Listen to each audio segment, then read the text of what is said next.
jadi sebenarnya tadi yang seperti disampaikan Pak Mul, sebenarnya sekarang itu dari PLN, dari Pertamina ini juga sudah mulai proaktif dan ini juga kita sudah ada kolaborasi dengan PLN dan Pertamina serta yang paling cepat memang untuk mensosialisasikan ini adalah ojol.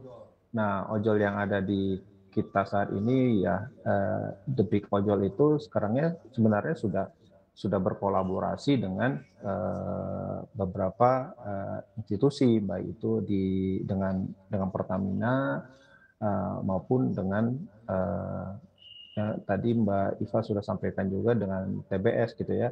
Sebenarnya ojol-ojol itu sudah ada kolaborasi dengan mereka dan disitulah memang lahan atau porsi yang paling tepat untuk mensosialisasikan motor listrik ini, bahwa motor listrik ini sebenarnya tidak kalah dengan motor konvensional gitu loh. Karena kita tahu bahwa dengan ojol itu kan mobilitasnya itu kan cukup luas. Jadi areanya juga kalau kita lihat motornya cukup capek dipakai oleh ojol-ojol ini. Jadi performa atau kehandalan motor ini sangat teruji kalau dipakai oleh ojol. Bahkan satu lagi sebenarnya yang bisa kita kita kolaborasikan untuk sosialisasi ini secara masif bisa dilakukan ya kita dengan teman-teman logistik, di mana saat ini kan juga ramai untuk logistik dan ini jarak tempuhnya juga jauh-jauh gitu kan. Nah ini yang menjadi challenging tantangan kita sehingga performanya motor listrik ini sebenarnya tidak kalah dibandingkan dengan motor konvensional. Nah ini yang sangat memungkinkan untuk bisa merubah mindsetnya masyarakat bahwa motor listrik itu ya motor listrik bukan sepeda listrik yang selama ini ada di mindsetnya masyarakat. Demikian Mbak. Oke, tampaknya memang PR-nya masih panjang begitu ya Pak ya. Apalagi ini merupakan sesuatu yang baru tentunya dan juga masih asing ya bagi Mbak, masyarakat. saya Nah, kalau tambahkan untuk Mbak. ya Saya silakan Pak tambahkan Mul. Mbak sedikit.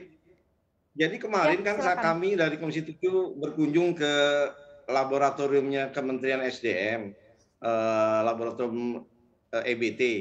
Nah, dengan Pak Dirjen, Pak Dadang kita ngobrol banyak.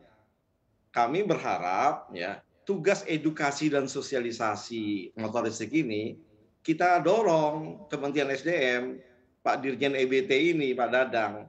Kami sudah sampaikan, Pak Dadang ajukan aja untuk tahun 2022 kalau bisa di APBN perubahan silakan, kalau enggak ya 2023 masukkan sosialisasi dan edukasi untuk motor listrik. Modelnya bisa dirancang banyak hal kan? Nah, kan itu bisa. Nah, diajukan. Nah, kita akan dorong di Komisi 7 menyetujui anggaran edukasi dan sosialisasi motor listrik ini. Itu yang belum, Mbak. Yang lain sudah jalan semua. Itu aja, Mbak. Oke, mungkin pertanyaan terakhir juga ya untuk Pak Mulyanto dan juga Pak Irsal, begitu harapannya di tahun 2022 mungkin target-target yang ingin dicapai baik dari segi pemerintah dan juga DPR begitu ya terkait dengan regulasi-regulasi untuk mendorong motor listrik dan juga dari produsen seperti apa. Saya akan ke Pak Irsal terlebih dahulu.